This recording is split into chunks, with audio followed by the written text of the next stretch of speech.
कार्मिक पार्टनर्स क्या होते हैं? बहुत इंटरेस्टिंग क्वेश्चन है। कार्मिक रिलेशनशिप मतलब बहुत इंटेंस इमोशन इन्वॉल्व होने वाले हैं। एक ये होती है कि आपकी लाइफ में कोई पर्सन आ रहा है, इनिशियली बड़ा स्ट्रॉन्ग पुल है कि आप रह नहीं पा रहे हो, और अचानक से बंदा आपको ऐसी सिचुएशन पे जाकर के छोड़ दे कि आपको समझ में नहीं आ रहा है कि मैं जाऊँ कहाँ। तो लोग बोलते हैं ना कि सोलमेट्स हैं। सोलमेट्स मतलब सोल का कनेक्शन है। अब वो कनेक्शन अच्छा है बुरा है, सालों से जीवन में कोई नहीं आया और अचानक से कोई दिख जाए और दिख करके बोले अरे यही है। मैम कार्मिक पार्टनर्स क्या होते हैं?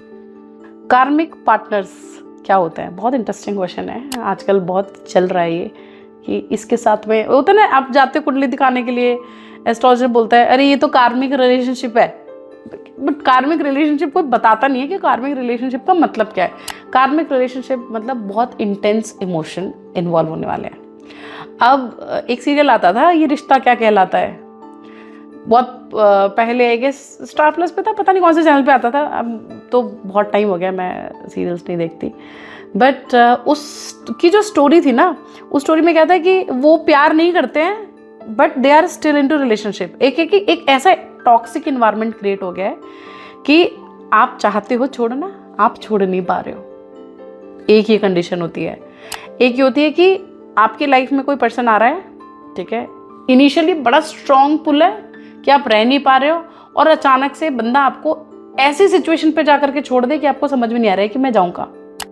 एक होता है ना कि आप इंटेंस पेन में आ रहे हो, इंटेंस ट्रांसफॉर्मेशन हो रहा है। जिस भी रिलेशनशिप के बाद में आपके जीवन में कोई बहुत बड़ा चेंज आ जाए, जैसे लड़कों के साथ ब्रेकअप होता है तो या तो वो एकदम गर्त में चले जाते हैं या एकदम वो डीएम बन के निकल रहा है ठीक है, डीएम बन गया, या एकदम जिम के अंदर जाकर के बॉडी बिल्डिंग करनी शुरू कर दी, उससे पर्सनालिटी पूरी की पूरी चेंज हो गई। या तो बहुत अच्छी पोजीशन पे है या बहुत डाउनफॉल में आ गया। तो this is not a normal thing, और वो किसी एक रिलेशनशिप के बाद में ऐसा मेजर हिट मिल रहा है, दैट इज कार्मिक। इसको अगर हम बहुत इजी वर्ड्स में समझने की कोशिश, क्योंकि ये है ना, आपके चारों तरफ ऐसी आपने सिचुएशंस देखी होंगी कि लोग बोलते हैं ना कि सोलमेट्स हैं। सोलमेट्स मतलब सोल का कनेक्शन है। अब वो कनेक्शन अच्छा है बुरा है वो मैटर नहीं कर रहा है। इंस्टेंट आप किसी को देख रहे हो और आपको लग रहा है आप उसे पहले से जानते हो, एंड यू आर फेसिंग कि बहुत इंस्टेंट पुल है कि आपको समझ में नहीं आ रहा है कि यही पर्सन क्यों, मतलब सालों से जीवन में कोई नहीं आया और अचानक से कोई दिख जाए और दिख करके बोले अरे यही है। ये कार्मिक है। कार्मिक रिलेशनशिप बहुत इंटेंस लेसन्स के साथ आते हैं। अब वो इंटेंस लेसन्स कुछ भी हो सकता है। एक रियल टाइम अगर मैं केस बताऊं, एक चार्ट आया था मेरे पास में। अब वो जो लड़का था, मतलब लड़के का चार्ट था, लड़के का आत्मकारक, लड़की का दार कारक, सेम, एंड वाइस वर्सा। लड़की का आत्मकारक, लड़के का दार कारक, सेम। पहली कंडीशन। दूसरी कंडीशन, लड़के का लगन लड़की के सप्तम में, लड़की का लगन लड़के के सप्तम में। ऑपोजिट हो गया, pull and push effect. Third condition, लड़के का शुक्र जिस साइन में है, लड़की का मंगल उसी साइन में है। Intense push and pull effect आ गया यहाँ पे। फिजिकल अट्रैक्शन हो गया। फिजिकल अट्रैक्शन के लिए मार्स वीनस की कंडीशन देखी जाती है, ठीक है। सन और मून की सिनेट्री, लड़के के सूर्य पे लड़की का चंद्रमा आ जाए, लड़की के चंद्रमा पे लड़के। अब देखेंगे कैसे, मतलब फॉर एग्जाम्पल कि a person is born with Libra moon, तो लड़के का चंद्र आया लिब्रा के अंदर और लड़की का सूर्य चंद्र उसमें आ जाए लिब्रा के अंदर। तो सन और मून का क्या, सोल और माइंड का कनेक्शन हो रहा है। Something is there which is connected to soul. ये कुछ इंस्टेंट चीजें हैं जिससे हम देख सकते हैं कि कार्मिक चार्ट्स है नहीं है। उस पर्सन का आपकी लाइफ में आना किसी कार्मिक इवेंट को दर्शा रहा है, ठीक है। अब यहाँ पे होता क्या है कि वो पर्सन जिस पार्टनर के साथ रिलेशनशिप में था, उस पर्सन के ही किसी रिलेटिव के साथ में ही कम इन रिलेशनशिप लेटर ऑन। अब जो पार्टनर था, partner is left with a lesson. अब यहाँ पे क्या कंडीशन है कि अब चार्ट को अगर मैं एक्सप्लेन करने पे जाऊँ तो ऑब्वियसली वो 2-3 घंटे का टाइम ले जाएगा, बट कंडीशन ये बन रही है कि जो इनका पार्टनर है, जो जिसके साथ में रिलेशनशिप में थे, जिसके साथ में कार्मिक अलाइनमेंट दिख रहा है, उस पार्टनर ने पास्ट बर्थ के अंदर अपने पार्टनर को अबेंडन किया है, छोड़ा है किसी और नोन पर्सन की वजह से। And the same kind of pain and trauma the person has to go through. This is a kind of karmic alignment. क्या हमेशा जो पार्टनर आएगा वो दुख देने ही आएगा? नहीं, हमेशा दुख देने नहीं आएगा। अब यहाँ पे दुख के अलावा पॉजेसिवनेस हो सकता है, ट्रांसफॉर्मेशन हो सकता है। देखो, हम इस जीवन में आए हैं तो हम किसी ना किसी लेसन या डिजायर या कर्ज की वजह से हैं। आपको अगर मनुष्य योनि मिली है तो मनुष्य योनि मिलने का तात्पर्य यह है कि आप अपने लाइफ में कुछ एक ऐसा कर्म करके आए हो जिससे आप रेक्टिफाई कर सकते हो। मतलब नाउ दिस इज, ये आपको अकाउंट्स बैलेंस करने का मिल रहा है, क्योंकि बाकी जो जितनी योनियां हैं, जैसे गरुड़ पुराण में बोला गया, तो वो सारी योनियों में तो आप भोग रहे हो ना। आप अपने फ्री विल से कुछ चेंज कर सकते हो, you can not change it. But Karma clear करने के लिए यही दशा है, कर्मा क्लियर बैलेंस करने के लिए। अब ज्योतिष का काम क्या है? ज्योतिष आपको अवेयरनेस दे रहा है, वो लाइट दे रहा है। आपको पता है कि यार ये मेरी लाइफ में ना कुछ धमा चौकड़ी मच रही है, ठीक है। आप ज्योतिष के पास जाते हो, एक सही ज्योतिष का काम है आपको गाइड करना। अब यहाँ पे जब आपके पास अवेयरनेस आ जाती है तो आप वापस से उस पैटर्न या लूप में रिपीट नहीं हो रहे हो। इस तरीके की जो कंडीशंस होती है ना, जो आपके कर्सेस को डिनोट कर रही हैं, या जो आपके कार्मिक, बहुत ज़्यादा कार्मिक आ गया वर्ड यहाँ पे, तो पास्ट बर्थ के कर्मा को रिप्रेजेंट कर रही है कि आप कुछ भोगने के लिए या सिखाने के लिए आए हो। तो वहाँ पे एक ही तरीका है उससे छूटने का, कोई रेमेडी काम नहीं करती, वो है क्षमा और पश्चाताप। तो मैम, क्या हम चार्ट से ये पता कर सकते हैं कि वो जो पार्टनर आया है वो अच्छे के लिए आया है, बुरे के लिए आया है? यस। अब मैं यहाँ पे अगर एक और आपको छोटा सा एग्जांपल देती हूँ। एक रिसेंट का केस है जो भी चल रहा है, ठीक है। So I have chart of both. और एक इसमें एक और एक इंटरेस्टिंग चीज़ ये है कि आप एक सोल फैमिली के साथ में, मतलब इमेजिन कि a soul is waiting to take birth. आप कई साल, हजारों साल तक इंतज़ार करते हो कि आपको वो इन्वायरमेंट मिल सके जिसमें आपको ग्रो करना है। फैमिली चूज़ कर रहे हो। बहुत बार ऐसा क्वेश्चन आता है कि आप अपना पार्टनर चूज़ करते हो या डिस्टाइंड है। सो जहाँ पे आपके जीवन का जो केंद्र है ना, 1, 4, 7 and 10, इसे आप चूज़ नहीं करते हो, स्थिर है, ये बेस है। यहाँ पे आपका मेजर टाइम जा रहा है, यहाँ पे चॉइसेस नहीं है। चॉइसेस क्यों नहीं है? क्योंकि आपको भोगना है वो, अच्छा बुरा जैसा है। ये आपकी लाइफ को वर्स कर सकते हैं या बेस्ट कर सकते हैं। और ऐसा भी नहीं कि जीवन के अंदर हर तरफ से आप पिट रहे हो। लाइफ का कोई ना कोई एक ऐसा सेगमेंट होगा जहाँ पर आप देखोगे कि आप बाकियों से बहुत अच्छे हो। That is the blessings. जब तक आप अपने जीवन के अंदर ब्लेसिंग्स नहीं देखोगे, आप उठ नहीं पाओगे, ग्रो नहीं कर पाओगे, बिकॉज आप हमेशा कंप्लेनिंग मोड पे रहोगे कि मेरे साथ में ऐसा हो गया, वैसा हो गया है। और कार्मिक लेसन्स जो है ना, यहाँ पे एक्सेप्टेंस के साथ में हम आगे बढ़ सकते हैं। तो हमेशा पेन नहीं आएगा, लेसन्स आते हैं। अब लेसन पेनफुल है या ट्रांसफॉर्मेटिव है, या आप खुद को फंसा हुआ महसूस कर रहे हैं, इट डिपेंड्स। कैसा पता कर सकते कि जो पार्टनर है उससे सुख आएगा, दुख आएगा, ट्रांसफॉर्मेशन आएगी, क्या होगा? उसके लिए हम राशि देखेंगे, उसके लिए हम नक्षत्र देखेंगे, ठीक है।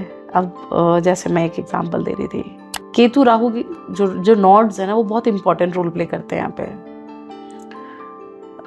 सप्तम, क्योंकि हम पार्टनर की बात कर रहे हैं ना, सप्तमेश की बात हो रही है और लग्नेश की बात हो रही है, या चंद्र, ठीक है। ये 4-5 पॉइंट्स है जहाँ पे आपकी नज़र जानी चाहिए जब आप कार्मिक लेसन्स को देख रहे हो, आत्मकार का, दारकार का। लड़के का चंद्रमा या लग्नेश उस राशि या नक्षत्र में चले जाए जहां पे लड़की का सप्तमेश जा रहा है। लाइव एग्जाम्पल, मतलब इसको अगर हम और विजुअल रिप्रेजेंटेशंस, आप इसको आंख बंद करके इमेजिन करिए कि एक चार्ट है, लेट्स सपोज वर्गो असेंडेंट, ठीक है। वर्गो असेंडेंट के लिए एक पार्टनर का मून जा रहा है लिब्रा के अंदर, हाँ लड़के का मून जा रहा है लिब्रा के अंदर, लड़की का सन जा रहा है लिब्रा के अंदर, वर्गो असेंडेंट, तो ओवरलैप हो गया सूर्य चंद्रमा। अब यहाँ पे लड़के का लग्नेश उस नक्षत्र में बैठा है जिसमें लड़की का सप्तमेश गया है। लड़के का सप्तमेश उस नक्षत्र में है जिसमें लड़की का चंद्र बैठा है। हमने यहां पे ये भी तो कह सकते हैं कि सप्तमेश गया तो सप्तमेश का क्यों नहीं हो रहा है, चंद्र का क्यों हो रहा है। इसका एक लूप ये है, बीपीएचएस के अंदर ये मेंशन्ड है कि आपकी कुंडली के अंदर चंद्र सूर्य लग्न में जो भी स्ट्रॉन्ग है आपको वहां से चार्ट कास्ट करना है। सो इट मीन्स कि लड़के का लग्न स्ट्रॉन्ग हो रहा है, लड़की का चंद्र स्ट्रॉन्ग हो रहा है, ठीक है। तो ये कंडीशंस है जिस कंडीशन से हम देख सकते हैं कि कितना कार्मिक है कितना नहीं है। अब जैसे कि सप्तमेश जिस भी घर में जा रहा है वहां वो बेसिकली सप्तमेश का एजेंडा ये है कि उसे वो काम करवाना है। सप्तमेश जब भाग्य स्थान में जाता है, 7th लॉर्ड जब 9th में जा रहा है, अपने से 3rd जा रहा है, तो क्या करेगा, स्ट्रगल देगा, एफर्ट्स डलवाएगा रिलेशनशिप के अंदर। और एफर्ट्स किस चीज को लेकर के डालने पड़ेंगे, 9th house is for your rules principles. War zone है ना, सप्तमेश वॉर साइन के अंदर, वॉर जोन के अंदर जा रहा है 9th हाउस के अंदर, तो मतलब जीवन के अंदर डेली के झगड़े, किस चीज के झगड़े हो रहे हैं, लाइफ स्टाइल को लेकर के, वैल्यूज को लेकर के, रिलीजन को लेकर के, धर्म को लेकर के। अब वहां बैठी राशि आती है टॉरस। टॉरस आपकी फूड फैमिली हैबिट्स को दिखा रहा है, फूडिंग हैबिट्स को लेकर के ट्रांसफॉर्मेशन आना है, स्पिरिचुअलिटी को लेकर के, वर्ड्स को लेकर के, द वे यू स्पीक उसको लेकर के ट्रांसफॉर्मेशन आएगा। कहां से, पार्टनर के थ्रू।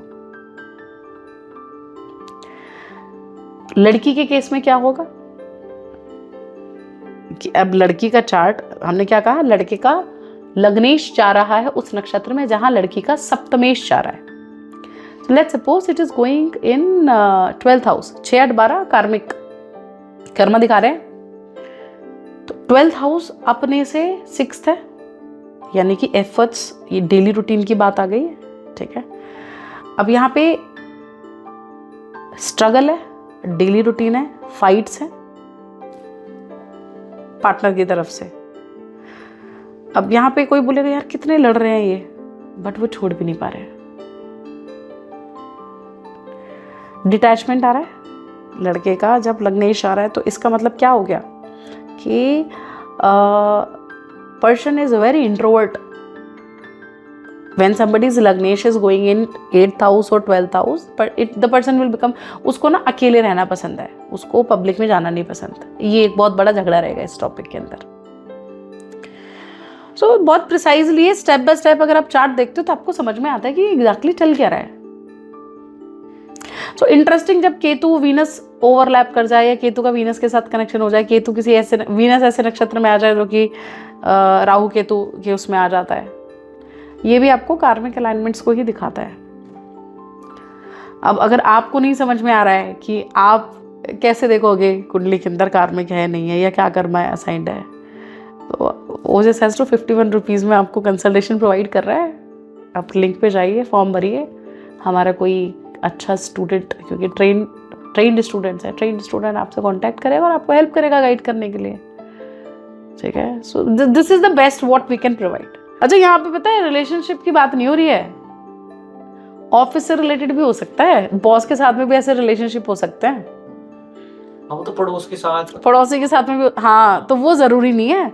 आप देखो ना, ऐसा कोई पड़ोसी आपके जीवन में आ जाए जिसने एकदम पीछे ही पड़ गया कि रोज ही झगड़े हो रहे हैं, कितने मतलब कितने सारे ऐसे वो हैं, आते हैं स्टूडेंट्स पूछते हैं मैम मेरा पड़ोसी बड़ा दुखी कर रहा है, डेली लड़ाई हो रही है। तो अब ये बहुत जब यहाँ पे लगे ना कि कोई चीज़ रिपीट पैटर्न में हो रही है तो कुंडली में घुसो, देखो कि चल क्या रहा है। अगर आपको नहीं समझ में आ रहा है तो पूछ लो। बट ये है कि यहाँ पे सही एस्ट्रोलॉजर मिलना भी है ना बहुत मुश्किल है। आज की जो सिचुएशन है कि अब चारों तरफ डर का माहौल फैला हुआ है, आपको सही गाइडेंस मिल ही नहीं रही है, ठीक है। और रेमेडीज हमेशा काम नहीं करती हैं, ये बहुत बड़ा एक वो है कि काम कर रही हैं ऐसे केस के अंदर। दिस इज अ स्ट्रॉन्ग पुल, वो जब तक एजेंडा पूरा नहीं हो जाएगा ना सोल का। अब अगर किसी का दिख रहा है कि उसका स्पिरिचुअल अवेकनिंग ही रिलेशनशिप टूटने के बाद हो रहा है, क्या करोगे? वो सोल ने बर्थ लिया है कि उसको डिटैचमेंट फेस करना है रिलेशनशिप्स के अंदर, क्योंकि वो पहले बहुत अटैच रही है। आप कैसे रोक लोगे उसको वो पेन फील करने से? तो यहाँ पे तो you are becoming obstruction, right. उसको पर्सन को गाइडेंस मिल ही नहीं पाएगा, गाइडेंस मिलेगा भी तो रेमेडी फॉलो नहीं करेगा। कर लो आपको क्या करना है। तो ऐसी बहुत सारी सिचुएशंस आ जाती हैं जहाँ पे हमको लगता है हम ना कुछ कर नहीं पा रहे हैं। इट्स लाइक कि हमारे हाथ में कुछ बस में नहीं है, आप रिएक्ट भी नहीं कर पा रहे हो। That is the situation when. अच्छा, अब ये कार्मिक टकराएगा कब? अब ये है कि दिख तो रहा है कुंडली में कार्मिक है, लेकिन वो आदमी आपसे टकराएगा कब, वो भी तो देखना पड़ेगा। राहु केतु इंपॉर्टेंट प्लैनेट बन जाते हैं, या उस नक्षत्र के उसकी दशा आ जाए, अंतरदशा के अंदर रेट्रो प्लैनेट्स आ जाए। So that's how it work.